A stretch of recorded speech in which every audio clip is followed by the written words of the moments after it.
All right, good afternoon, folks. It is currently Sunday, March 7th. We are prepping up for another potential weird week in the stock market here.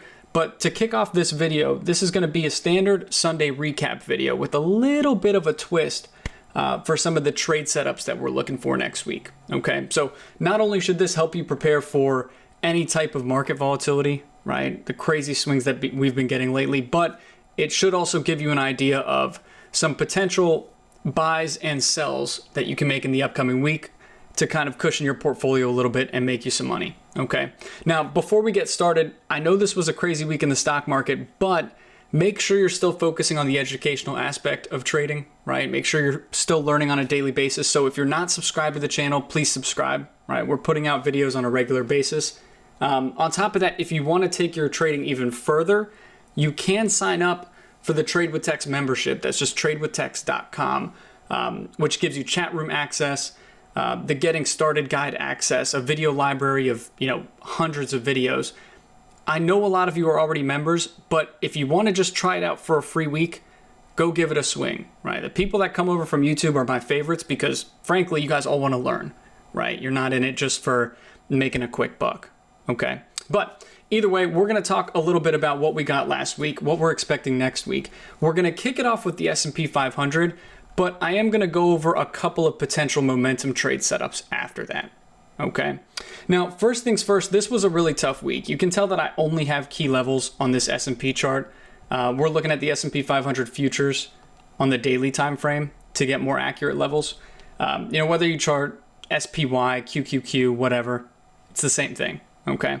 Now, this was a tough week for a couple of reasons. One, we got a lot of misleading intraday movement on both headlines and just some random rug pulls, right? We had Jerome Powell speak during the week. That dropped the markets a good bit. Everybody's, losing their minds over rates, which really is not that big of a deal. That caused a couple of pullbacks during the week. And these are not small pullbacks, right? Normally the S&P has a much tighter range. You can see this recently. This was kind of normal range for a week, right? This right here is a roller coaster. Okay. So first things first, before I mention the key zones and how I'm analyzing this S&P chart, I wanted to say two things. One, and I actually have the notes separate here on the side. I'll pull them up every once in a while through the video because I think this is helpful during crazy weeks. But one, if you're a day trader, make sure that you have shorter holding periods. Okay. Shorter holding periods and smaller sizes are your bread and butter when the markets get like this, because your goal as a day trader isn't to just show up and get a paycheck. That's normally the goal. When things get like this, that kind of volatility, you need to protect your wealth as well. Okay. So shorter holding period, smaller sizes, that saved our butts. And on Friday, we were even trading Amazon options in the afternoon. They were going $7 to $30, right? In the span of 5-10 minutes. So again, with these bigger price swings, you'll get more emotional without using smaller sizes. Okay, so make sure you're doing that because we cleaned house. I think we pulled in around $6-7 grand on average on Friday afternoon just with those options trades. Okay, and we did not risk that much. Now for swings, and this is with regards to swing traders, because I swing trade myself. You guys are fully aware of that. You should start considering, if you haven't already, what prices you want to size in to your favorite names. The key part of this is sizing in, right? You're not putting all of your money into one stock on a dip, okay? You are gradually, whether it's a third of a position or a half of a position, buying shares of your favorite companies at specified prices that you agree with. And I'm just going to give you a really, really quick example of that. For Costco, that's one of the names that I like long-term. I bought a really good chunk on the drop this week, and it was already weak ahead of this past Monday. So Costco is a name that I said, you know what? At 324 and at 309 off of my Fibonacci retracements, I'm going to buy more for my long-term portfolio. And that's what I did. Okay. That's a good example. Whether it's a small cap, an IPO, a large cap, whatever, that's what I did. Okay. I suggest you guys start doing the same thing because of the market weakness. All right. We're still in a bull market here. Now, let's get into the S&P because I'm sure that's what everybody wants to talk about. With regards to last week's movement, we had a lot of opening pops, a lot of rug pulls, but ultimately we did end up above support by the end of the week. So filter out all that crap. Filter out all the noise on social media, what CNBC is telling you about rates. Just follow price, for the love of God. All right. The S&P ended up closing above one of the major support zones, and that's how we're going to tackle this, right? We're going to talk about zones, not one flat key level that says, all right, this is the only level that needs to hold. Because basically, we're just going to take this day to day, zone to zone, right? For example, this is one of the zones that we're going to talk about.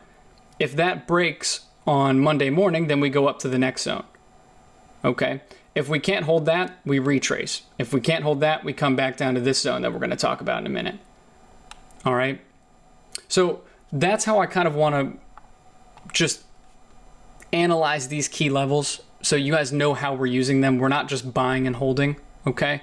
But basically on Friday, we reclaimed one of the key zones here, 37.85 to 37.90. Okay. Again, it's a 5-point zone down here. This was big support Thursday and Friday. When we reclaimed it, it resulted in a huge bounce, right, as expected. We tagged the next level, broke it, and then went up to the next key zone that we're talking about, okay? Now, short term, this is the nearest zone right up here, all right? It's at 38.43 roughly. And while I do think it's pretty important for the current price action, I wanted to highlight the key zones that would result in bigger moves. Okay, because not every key level is the same. We're not handing out participation trophies. And like I briefly mentioned, a lot of these key zones are made up of fibs, right? Fibonacci retracements and moving averages.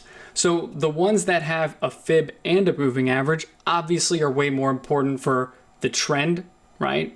Moving averages, and then a full-on reversal, fibs. Okay, so those key zones are actually in bold here to make it a little bit easier for you guys. Right here, I'll put them in an obnoxious pink. Okay, it's 36.57, which I actually need to zoom out this chart a little bit. 36.57, this is the big danger zone up to 36.68. Okay, the other big zone is right up here from 37.85 to 37.90. All right. And then the other one is all the way up here, which hopefully we can get to on Monday or Tuesday, latest Wednesday, I think. All right. Unless we actually go back down to this area here. All right. And that is 38.80 to 38.88. Okay. Again, if you need to pause the video and look at this right here, this has them actually typed out so you can go through your chart and add them yourself. Okay. But again, these zones specifically, these three will result in larger moves. So if we get back down below this guy here, right, then we'll drop down to this one. I'm going to use this as a first target, but we would drop down to this zone hypothetically. Okay. If we get above this one, we go to the all-time high. And that's why I'm thinking that realistically we can keep bouncing back here because we actually haven't tagged that major zone yet. Okay. Now, the other key levels nearby, just so you got the full list, you can see them listed out here, but I want to show you what that looks like. So we talked about this being a major zone right here in the high 3700s, okay? And then right here in the high 3800s. It is important to note that there are other key levels nearby, okay? We have this guy down here at 3721, this guy here at 3808, and then this guy here at 3843.75. All right. This is also a zone, and the top of it's 3850. And the reason why I keep mentioning this one right here is because if we don't break that, it's going to be tough to establish a trend. That's what we want moving forward. We want predictability. We don't just want to keep buying and selling off of zones. Yes, these are big price swings. It's entertaining, but you know, as somebody who's made a lot of money off of swing trades in the past year, right? And I'm sure you guys have too. It's been a hot market. I would rather get a predictable bullish trend. Okay. So that being said, this is the 200 hourly SMA. I just switched it to the hourly time frame so you could see, and I'll load up a basic study set. Short term, the level overhead, what we tagged on Friday. And those of you that were in the chat room too, you saw it, right? We traded it up to this resistance zone, the S&P. We had a big breakout trade right here. up to this resistance zone, and now that's going to be the short-term resistance. Okay, if we break that, it's a nice 30 points immediately, right? It should just be a magnet. If not, we'll retrace back down to that zone here. All right, and again, we do have 3808 nearby. So big picture, I wanted to highlight those 3 key zones so that you know where the larger moves could come from. So far, we've reclaimed one of them. Okay, and then short term, the nearby levels are 3785 to 3790, same recurring one that we keep talking about. Okay, 3808, just a fib retracement right here. Okay, 3843.75. Wait, that's way too many numbers right there. 3843.75 up to 3850. So you can just take the higher of the 2 levels if you want to be safe. All right, that's right there. And then this zone up here, 3880. It's pretty easy to remember. All right.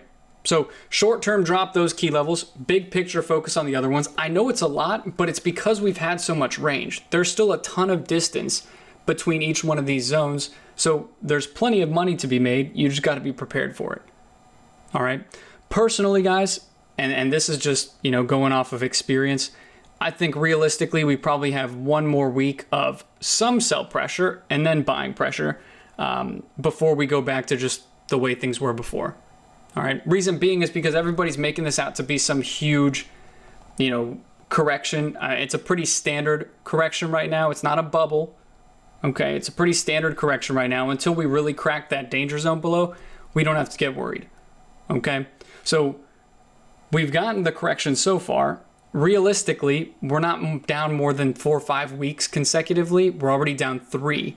So again, realistically, I think we have maybe one more down week, if that. All right. Hopefully I don't eat my words on that, but again, I'm just going key level to key level here. All right. We're not swing trading all that much yet. Now, in terms of momentum plays, what we have to do now, because we have different zones on this chart, and I urge you to still trade what you're comfortable with, okay? But what we have to do now is we need to make game plans for stocks that we think will outperform when the markets show strength and then underperform when the markets show weakness. One of the clear things that worked last week, actually 2 of them, we had stay-at-home stocks, reopening stocks, so like travel stocks, airlines, cruise lines, right, show a lot of relative strength earlier in the week ahead of the stimulus, which just got passed over the weekend, okay? So we had a lot of reopening stocks up, and we had tech stocks down. Now, the interesting thing is with this market rally, a lot of tech stocks have formed hammers, right? Hammers are a fancy little candlestick formation. Pretend that this guy's green here. All right. Where basically they show a ton of dip buying pressure, right? Because we have a lower wick that's down to a major support level for the S&P. Okay. And then on top of that, we have potential upside over that recent high for the daily candle. So short term, a lot of tech names formed a hammer, but if we give back a key level, right? If we give back, and each one of these stocks is a pretty significant level nearby, if we give back that key level for the names we're about to go over, then you can play the tech names on the short side, okay? Because they have underperformed a lot lately. So be open-minded to the bounce, but out of these 2 categories, this is what I'm gonna opt to play on the short side if the markets start breaking down again. Let me say that again. If the markets start breaking down again, because right now they have hammers, so they're signaling pretty aggressive bounce back, right? But if we are going to give out that low again, then we'll play it on the short side because that'll result in a larger move down. Okay. Now, the names that I'm looking at, I pulled it up briefly here. Names that I'm looking at are mainly stocks that you guys are familiar with, right? I included one smaller stock that I'm holding long-term on this list, RADA. It was a much lower price name. Now it's in the 11s, I think, like 1150. But basically it's Boeing, reopening name, okay? Netflix, Tesla, and RADA, which is a little bit separate, okay? Tesla is going to be my go-to name if there's market weakness. I know there was a lot of big bullish options flow on Friday, but it just has a ton of downside if it continues to break down, okay? And you know what? Screw it. Let's kick it off with Tesla here. Tesla's a really simple chart. It's actually at a pretty big make or break, and I'm not really seeing too many people mention this, but the way that people are looking at this Tesla chart is like this. I'll show you. They're just drawing some ridiculous trend line off the lows and trying to justify it with that. But in reality, the bigger levels here for Tesla are actually moving averages and fibs. Same thing that we've been talking about all video. Okay. Now, for moving averages, and the reason why I would play this short if the markets continue to break down, is because Tesla is indicating a move down here, down to the 200 daily SMA and the 50% fib. Okay. Normally, if a stock doesn't cross below the 50% fib, you got no worry for a long-term reversal, right? You don't need to worry about it. 50% fib is considered to still keep the trend intact, but when we cross over it, it reverses. Okay, so this is the big demand zone for Tesla down here at 486. However, the signal would be a crack of 584, which is not that far away. Okay, so again, market weakness under 584 for Tesla, that's going to result in a bigger drop off. Now, the good news is that we can actually play this one on both sides. If we get market strength, again, we're creating game plans for both sides. We're not getting biased here, okay? But if we get market strength, if Tesla reclaims 619, which again, not that far off, this guy here, then it's signaling a bigger bounce up to the 650s, okay? So this is still gonna be my ideal short play if the markets continue to break down, but the fact that it has that nearby support right there is pretty promising for a bounce back. Okay, so again, I would like to play this on the short side, but if it reclaims 619, I'll buy this one as well. All right, now one thing to be aware of before we go over to Boeing and the rest of the stocks, most of these names have sold off really hard, but they're actually not that far off of their 8 EMAs, right? That's the lower length moving average on the daily. So whether you use the 8 EMA on the daily time frame, that's the exponential moving average, right? Or the 10 SMA, whatever go-to short-term moving average you use for the short-term trend, keep in mind that will be resistance on the bounce back. So it's the same thing for the S&P as it is for a lot of these other names we're looking at. Notice how we just went right back to that 8 EMA, that pink line on Friday. That's a perfect example, okay? That will be resistance. So for Tesla, it's the same thing. Keep in mind that we have that 8 EMA slope downward still. All right, we have not confirmed any type of significant bounce. Okay, and it's the same thing for a lot of the other tickers that we're going to talk about. So NFLX, same story. RADA, same story. Now, for Boeing, I wanted to mention this briefly. Boeing was actually one of our biggest money makers this week because when the markets were dumping, Boeing held up really well in weak tape. So we were able to trade it on both sides regardless of what the markets were doing. Okay. Now, the reason I'm talking about it is because this actually is a good generalization of what other travel stocks are doing. If you go from airline to cruise line to whatever, right? Whether you like these companies or not, most of them have dropped back down to their 20 SMAs, all right? Which is a long-term trend support level. Okay, so that being said, for Boeing, I'm actually going to use this to gauge how the other reopening stocks do as well. But basically for Boeing, if it stays above this area in the 216s, specifically 216.7, it's got some big bounce potential. All right, at least to 230.4. Okay, so markets weaken, we can play the short under there, but short term, be careful with that. Ideally, we play the bounce back here off that area up to 230.4. It already covered half of that with the Friday bounce. Okay, so just looking for a magnet back up to this area. All right. Now, next ticker is NFLX, which I actually didn't pay much attention to on Friday because it got some huge call buyers early morning. We watched it for a little bit, didn't do a whole lot. And then it heated back up at the end of the day. But basically for NFLX, the reason we're looking at it is because this is a pretty obvious hammer candlestick. All right. So it's a really simple game plan. As long as it breaks back above that high, we're going to play it up to the 8 EMA. We do have other key levels here. But again, it's a very obvious play, right?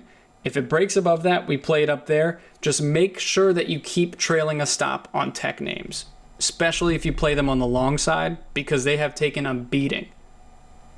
Okay? Make sure you are trailing a stop. All right. And last but certainly not least here, RADA. This is the small cap stock that we were talking about earlier. Basically, it's, you know, an old recommendation of mine. You guys have probably been following this one for at least a year now, if you've been in the chat or a Bowser Report subscriber. But RADA recently had an offering, and it pulled back hard to the 50 daily SMA. This is just one of the bounce plays I'll be looking at if small caps start bouncing back. All right, they did bounce back with the markets as a whole on Friday, but again, small caps and growth stocks have been down a lot, so I'm shopping deals on them. This is one of the ones that I like long term, but short term, it has this big support in the 1130s at 50 daily SMA. Okay, so again, first thing here, we're not looking for a huge recovery to the highs. We're just looking to play it back to the next moving average, key level to key level. Okay, which again, you can bash that all you want, but that's $1 per share right there. It's 10%. Okay, and then the last ticker, actually no, that should cover it. Yeah, because we covered Tesla already. So those are the 4 that I wanted to mention. You don't need to watch everything. And I know that the market movement has been pretty crazy, but it has been easier to monitor just a couple more names than usual because you're not trading as frequently, or at least you shouldn't be most days, right? So that being said, pick a couple of favorites from that list, whether it's 1 to 2, okay? And then don't forget to size into your favorite names gradually, all right? And if you're day trading, minimize your holding period, minimize your overall position size. All right. Some of you guys might think that's not sexy. You might not think that's very fun, but it's not about having fun, right? It's about making money and then protecting that capital. Okay. So hopefully you guys learned something from the video.